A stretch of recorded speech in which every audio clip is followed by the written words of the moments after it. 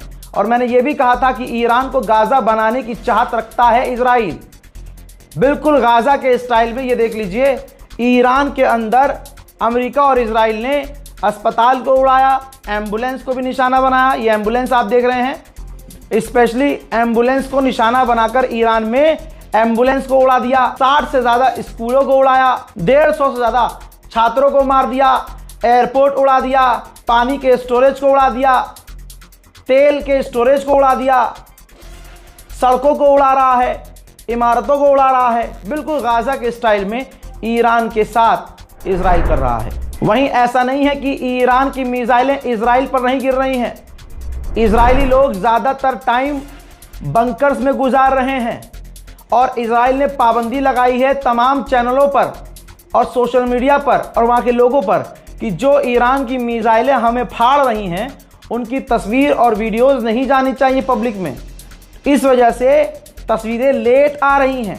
अब ईरान की जो मिसाइल तेल अवीव में जाकर गिरी हैं और उन 1-2 मिसाइल ने ही जो तबाही मचाई है उनका मंजर देखिए। तेल अवीव मिसाइल गिरने के बाद रेस्क्यू कार्य चल रहा है। जो लोग मरे हैं उनको डेड बॉडी को निकाला जा रहा है। क्या क्या नुकसान हो रहा है, फोर्स लगी हुई है। अंदर हम लोगों को जाने नहीं दे रहे हैं। यहाँ पर मिस्टेक होकर एक मिसाइल गिर गई है। गाड़ी ओड़ी सब घर और सब तहस नहस हो चुका है, समझ लीजिए। कम से कम 10 घरों को नुकसान की हुई है लगभग।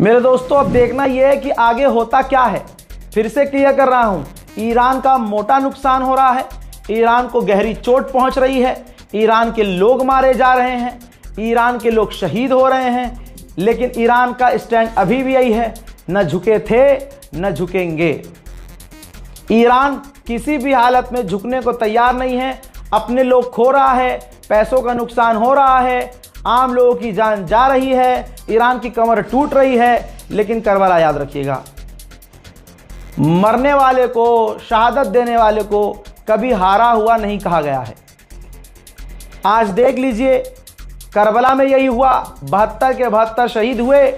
लेकिन आज यजीद का नाम लेने वाला कोई नहीं है। नाम किसका लिया जा रहा है? हुसैन का। कल भी नाम ईरान का लिया जाएगा, ट्रंप को कोई जानेगा नहीं।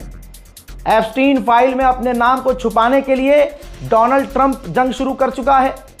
उधर नेतन्याहू ने अपना नाम छुपाने के लिए गाजा फिलिस्तीन में नरसंहार किया हुआ है अपने वॉर क्राइम्स को, और खुद इजराइल की कोर्ट के अंदर उस पर जो करप्शन के चार्जेस लगे हुए हैं उससे बचने के लिए गाजा में उसने जंग शुरू की है। ये बुढ़े इतना जुर्म जिंदगी में कर चुके हैं कि अपने उन क्राइम से बचने के लिए, जेल से बचने के लिए वर्ल्ड वॉर शुरू कर रहे हैं। देख रहे हैं आप। मुसलमानों से अपील है कि इस वीडियो को ज़्यादा से ज़्यादा शेयर करें। फिलहाल के इस रिपोर्ट में इतना ही। जय हिंद।